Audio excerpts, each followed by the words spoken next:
All right, so you really want to get a handle on this whole financial statement analysis thing, huh? Yeah. Especially when it comes to like assessing risk. Yeah. We've got a stack of your notes and research right here, Awesome. ready to go for this deep dive into the key things you need to know. Let's do it.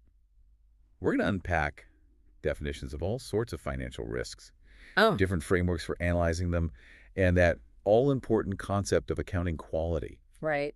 You know, those numbers don't always tell the whole story, right? No, they don't. We'll uncover how to spot those red flags and make sure Yeah. you're not getting fooled. It's like a detective novel. Sometimes those seemingly healthy companies, All right. have hidden vulnerabilities, and we're Okay. looking for clues. Yeah. And those clues are often buried in the financial statements. Yeah, okay, so let's start with the basics. Okay. Your notes have a definition of risk, a measure of exposure to loss. But what does that really mean in the context of financial statements? Loss for who and what kind of loss are we talking about? Yeah, that's the key question because risk means different things to different people. Mhm. So if you're an investor, you're worried about losing money on your investment. Right. But if you're a lender, you're worried about the company not being able to pay you back. So for you listening, think about your own investments. Mm-hmm. When you buy a stock or a bond, what are you really hoping for? What are you most worried about? Exactly. And when we look at companies through the lens of financial statements, we need to kind of break down risk even further. Okay. Your research outlines 6 key types. Okay. Financial flexibility, short-term liquidity risk, long-term solvency, risk credit risk, bankruptcy risk, and systematic risk. Wow. 6 different flavors of risk. Yeah. Okay, so let's break those down one by one. Okay. Starting with financial flexibility. How easily can a company get its hands on cash Right. when it needs to? Yeah. Like if a big opportunity pops up or, things get a little tight. Yeah. It's like having an emergency fund. Mm-hmm. Financial flexibility is a company's ability to get financing, usually debt, Okay. taking into account its current leverage and how profitable its core operations are. So a company with more financial flexibility has more options, Right. more room to maneuver. Right. That sounds like a good thing. It is especially in a volatile market. Mm-hmm. But remember, financial flexibility and leverage Okay. are 2 sides of the same coin. Okay. Wallen, Baginski, and Bradshaw, who you've been reading, make this point. Okay. More leverage, meaning more debt, can lead to higher returns for shareholders, Mm-hmm. but it also increases risk. It's a trade-off, like so many things in life.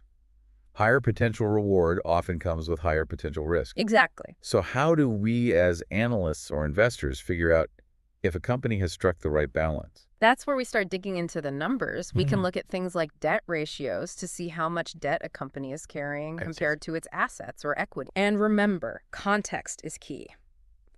A debt ratio that might be considered high in one industry Right. could be perfectly normal in another. Yeah, of course. Think about a utility company compared to a tech startup. Totally different, yeah. Very different businesses with very different financing needs. Okay, so we've got financial flexibility, Mm-hmm. the ability to raise money quickly and leverage the amount of debt a company is using. Mm-hmm. And we can start to assess these things by looking at debt ratios on the balance sheet. That's right. But what about the short-term picture? Okay.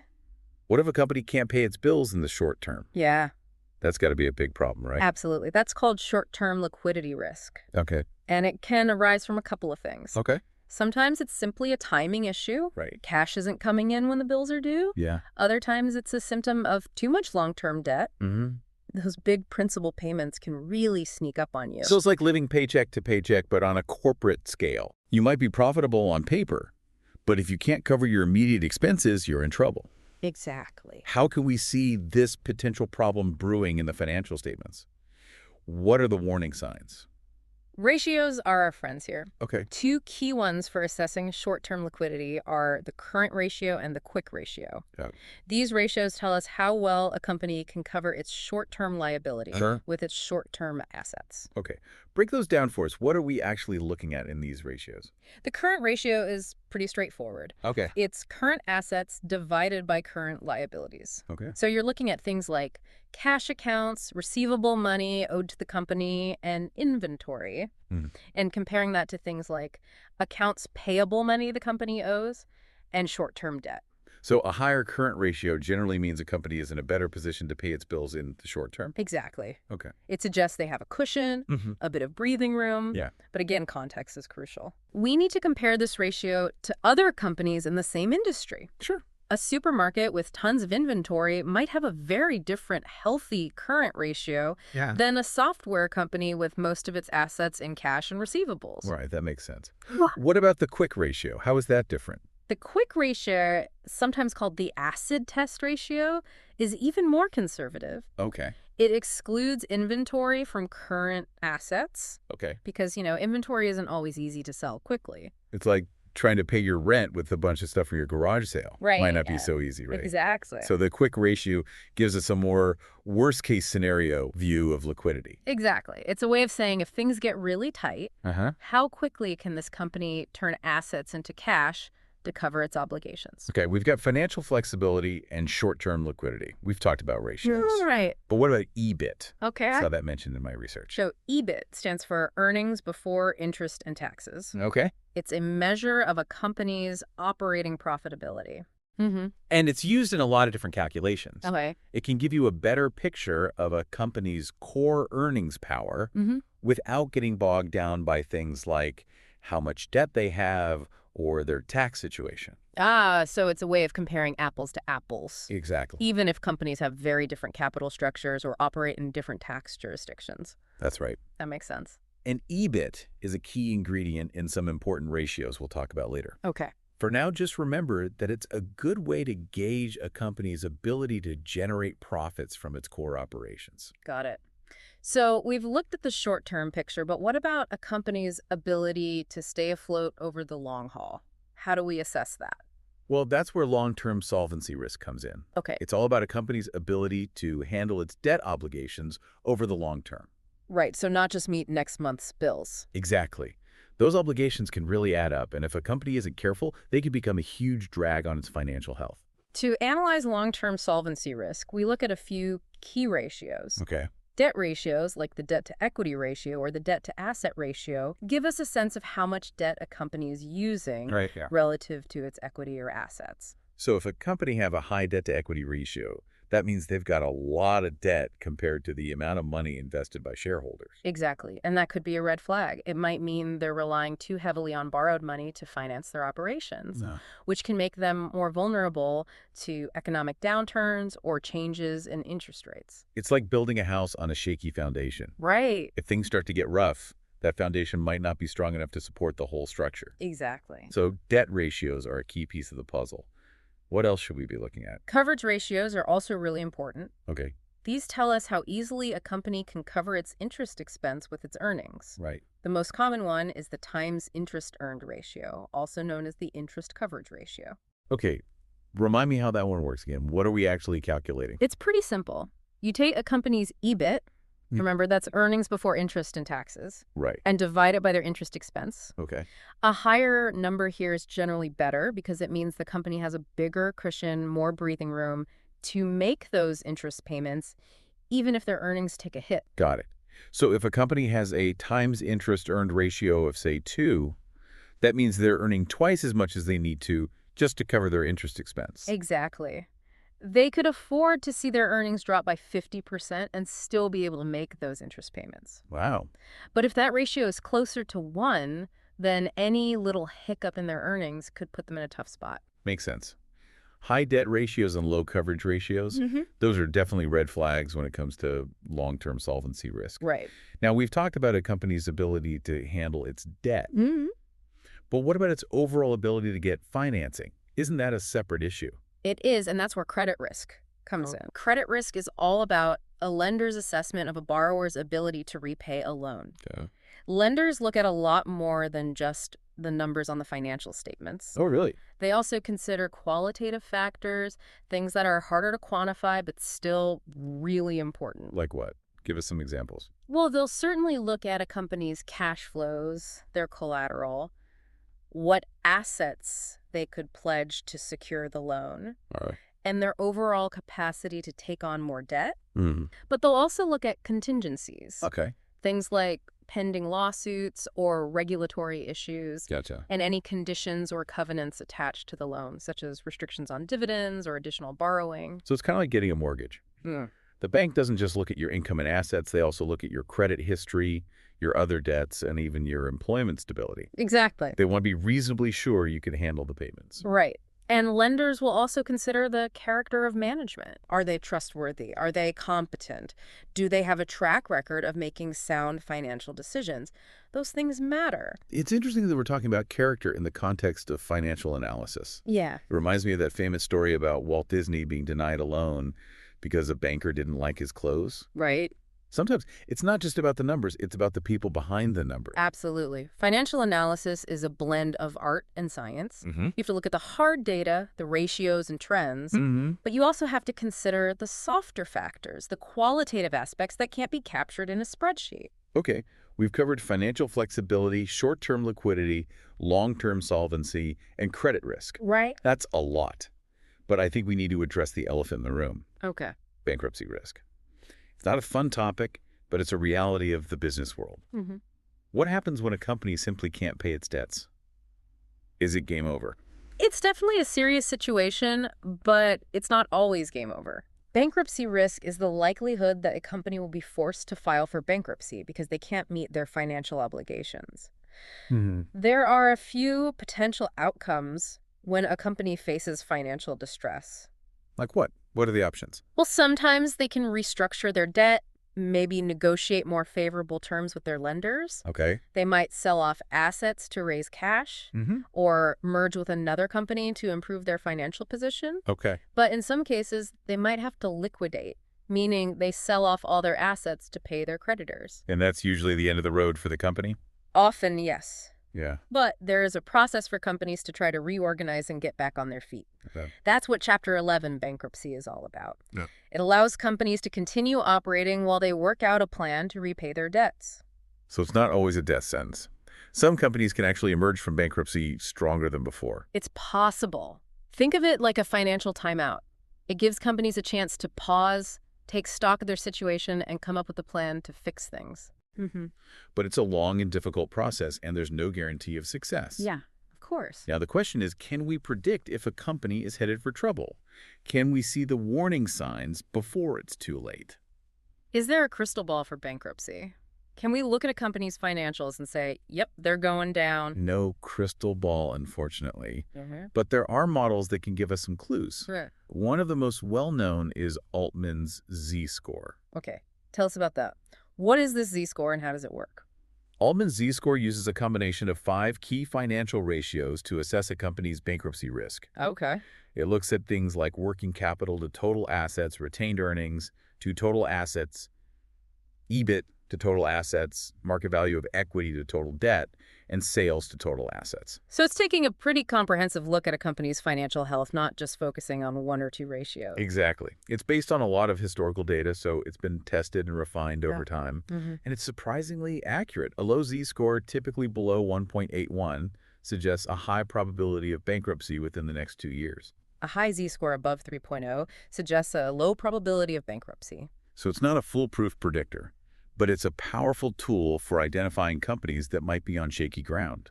Exactly. Like a flashing warning light telling us to take a closer look and do some more digging. Exactly. Now, all of this analysis, the ratios, the trends, the Z-scores, it all hinges on one crucial assumption. Okay, what's that? That the financial statements we're analyzing are reliable. Whoa, that's a scary thought.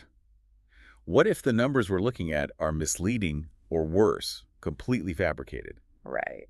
That's where accounting quality comes in, right? It's all about making sure the numbers are telling the truth. Exactly. Think of it like building a house. If the foundation is shaky, the whole structure is at risk. Right. Accounting quality refers to the degree to which a company's financial statements accurately reflect its economic reality. Okay. High-quality accounting is essential for making informed investment decisions. It enables us to understand a company's true performance, its financial position, and the risks it faces. So high accounting quality means we can trust the numbers. We can base our analysis and decisions on those numbers without worrying that they're smoke and mirrors. In theory, yes. High-quality accounting means that the financial statements are a faithful representation of the underlying economics of the business. Right. But things aren't always so straightforward. Right. Accounting rules like GAAP, generally accepted accounting principles, allow for some choices in how companies report their financial information. This means that two companies with the same underlying economic performance might have very different-looking financial statements. Okay, so it's not always black and white. There's some gray area in how companies can present their financials. Yeah. How can we tell if the company's being aggressive or conservative in its accounting choices? Yeah. What are the warning signs that the numbers might not be telling the whole story? That's where the real detective work comes in. Oh, We need to look for clues in the footnotes to the financial statements. okay. Compare a company's accounting policies to its industry peers, and consider any incentives management might have to manipulate earnings. Sounds complicated. Yeah. But it's important, right? We can't just blindly trust the numbers. Right. We need to be critical thinkers, looking for inconsistencies and potential red flags. It's absolutely critical. Remember, financial statements are only as good as the accounting that goes into them. Yeah. If the accounting is flawed, our analysis is flawed. Right. We need to be aware of the potential for bias and manipulation, and we need to be able to adjust for those distortions to get a clearer picture of the underlying economics. Okay, so let's say we've got our hands on a company's financial statements and we're ready to dig in. What are some practical things we can do to assess the quality of their accounting? Where do we start? Well, first, you need to understand the company's business and industry. Okay. What are the key drivers of their revenue and expenses? What are the risks and opportunities they face? Yeah. What are the typical accounting practices in their industry? Right. Context is everything. Yeah. We can't just analyze the numbers in a vacuum. We Right? need to understand the story behind the numbers. Exactly. Then you want to start looking at the trends in the financial statements over time. Okay. Are revenues growing steadily or erratically? Are margins expanding or contracting? Is the company generating enough cash flow to cover its investments and debt obligations? And those trends will tell us a lot about the company's overall financial health, right? Yeah. Are they moving in the right direction? Are they sustainable? Yes. But it's also important to look for unusual items that might distort the picture. Okay. These could be things like discontinued operations, changes in accounting principles, impairment losses, restructuring charges, gains or losses from peripheral activities, or items in other comprehensive income, OCI. Okay, I'm starting to get a little lost in the jargon here. Okay. Can you give some concrete examples of these unusual items and why they might be red flags? Sure. Let's say a company sells off a huge asset and books a big gain. That's great, but it's probably not going to happen every year. So we might want to adjust for that gain when we're forecasting future earnings. Gotcha. Or maybe a company changes the way it depreciates its assets, suddenly switching to a method that makes their earnings look better. Interesting. That could be a sign that they're trying to manage earnings to make things look rosier than they really are. So we need to be skeptical. We need to ask questions. Exactly. Why is this number so high? Why did they make this change? What's the real story here? Exactly. And sometimes the best way to understand a company's accounting is to compare it to its peers. Okay. Are they using similar methods? Yeah. Are their ratios in line with the industry averages? If not, that could be a sign that something's amiss. Okay. I'm starting to feel like a financial detective myself. All right. I've got my magnifying glass, my calculator, and my healthy dose of skepticism. That's what we like to hear. Now, you mentioned something before about earnings management. Okay. Can you explain that a bit more? Yeah. How do companies try to massage their numbers to make things look better than they are? Earnings management is a bit of a touchy subject. Okay. It's a gray area where aggressive accounting practices can sometimes cross the line into outright fraud. Companies might use a variety of techniques to boost their reported earnings. Okay. Things like manipulating revenue recognition, deferring expenses, or playing games with reserves. So it's like they're trying to paint a prettier picture than reality. Yeah, They're airbrushing their financial statements. you could say that. And there are all sorts of incentives for companies to do this. Like what? They might be trying to meet analyst expectations, boost their stock price, or secure a loan on more favorable terms. Okay, so how can we spot this earnings manipulation? What are the red flags we should be looking for? There are a few things to watch out for. Sudden changes in accounting policies, especially those that boost earnings, are always a red flag. Okay. Aggressive revenue recognition, where companies book revenue before it's actually earned, is another big one. And unusual items in the income statement, especially if they're large and recurring, should always raise eyebrows. So basically, we're looking for anything that seems out of place. anything that doesn't quite add up. Right. We need to use our common sense and our critical thinking skills. Exactly. And there are even statistical models that can help us detect potential earnings manipulation. Really? One that you have in your notes is Benish's M-score model. Oh, yeah, I remember reading about that.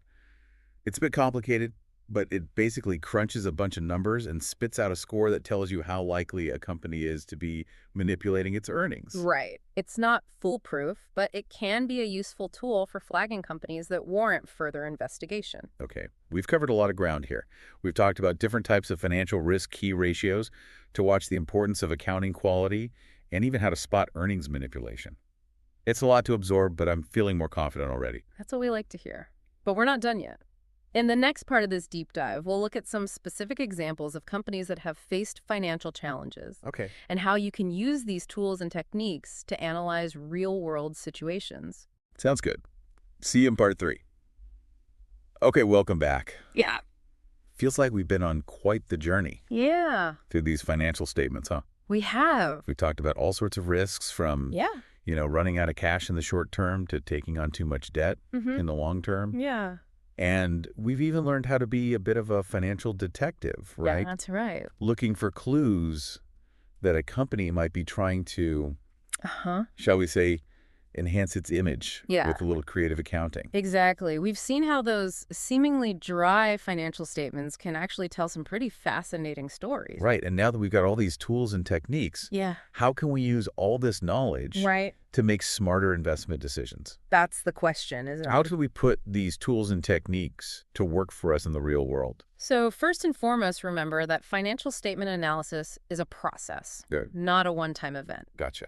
It's about developing a deep understanding of a company, its financial health, its risks, its opportunities, Mhm. and how it all stacks up against its competitors. So it's not just about looking at a few ratios and calling it a day. Definitely not. It's about looking at the trends over time, Okay. digging into the footnotes, reading the management's discussion and analysis, Okay. and really trying to get a feel for the company's story. It's like being a detective, right? Right. Piecing together all the clues to solve a case. Yeah, Except in this case, the case is figuring out if a company is a good investment. precisely. And just like a good detective, you need to be skeptical. Don't take everything at face value. Question the assumptions. Right. Look for inconsistencies. Yeah. And dig deeper when something doesn't seem quite right. So where should our listeners start? What are some practical steps they can take to put all of this into action? Well, pick a company you're interested in, Uh-huh. maybe one you're thinking about investing in, or one that just piques your curiosity. Okay. Then head over to their investor relations website and download their latest annual report. That's the goldmine of information. Okay, got it. Annual report downloaded. Now what? Now start reading. And I don't mean just skimming the highlights. Right. Really dive in. Okay. Pay attention to the management discussion and analysis MD&A section. Okay. That's where the company's management explains the numbers in their own words, giving you their perspective on the company's performance and outlook. Right, the MD&A. It's kind of like getting a behind-the-scenes tour of the company from the people who know it best. Exactly. But we also need to look at the raw numbers, right? Absolutely. Then you'll want to dive into the financial statements themselves. Okay. Start with the income statement. Yeah. That's your roadmap to profitability. Okay. Look at the trends in revenue expenses and net income over time. Uh-huh. Are they growing steadily? Are margins expanding or contracting? And then we can use those trends to calculate some key profitability ratios, Right. like the gross margin, operating margin, and net profit margin. Those can give us a really clear picture of how efficiently a company is turning sales into profits. Exactly. But profitability is only part of the story. We also need to assess those other risks we talked about. Yeah. Liquidity, solvency, credit risk, and the potential for accounting shenanigans. Uh-huh. That's where the balance sheet and the statement of cash flows come in. Where the balance sheet shows us a snapshot of the company's assets, liabilities, and equity at a specific point in time. Yeah. And the statement of cash flows tells us how the company is generating and using cash, which, as you said, is gang. Exactly. Use those statements to calculate your liquidity ratios, like the current ratio and quick ratio, and your solvency ratios, like the debt to equity ratio and times interest earned ratio. Right. Remember, those ratios can help you gauge a company's ability to meet its short-term and long-term obligations. So we're basically taking all those ratios we learned about Yeah. and putting them to work, using them to analyze real-world companies, Mm-hmm. and make informed investment decisions. Precisely. And while you're doing all this number crunching, Right. remember to keep your detective hat on. Okay. Be on the lookout for any red flags that might suggest accounting quality issues or earnings manipulation. Are there any sudden changes in accounting policies? Right. Any aggressive revenue recognition practices? It's Any unusual items in the income statement that just don't smell right? all about being a critical thinker, not just taking the numbers at face value. Right. We need to dig deeper, Right. ask questions, and trust our gut if something seems off. Exactly. And remember, if you're ever unsure about something, Right. don't hesitate to consult with a financial advisor or do some more research. Okay. There are tons of resources available online and in libraries. Great advice. This has Yeah. been such an insightful deep dive. Any final thoughts for our listeners as they embark on their own financial statement analysis journeys? Just a few. Okay. First, be patient. Financial statement analysis takes time and practice. Don't expect to become an expert overnight. Second, be persistent. Keep learning, keep asking questions, and keep practicing. Okay. The more you do it, the better you'll get at it. And remember, it can actually be fun. It can be. Uncovering the stories behind the numbers can be a fascinating and rewarding experience. Absolutely. So go forth and analyze, you budding financial detectives. You might be surprised by what you discover. Thanks for joining us on this deep dive into financial statement analysis and risk. Yeah, it was great to be here. We hope you've gained some valuable insights that will help you make smarter investment decisions. And be sure to subscribe to The Deep Dive for more deep dives into the topics that matter to you.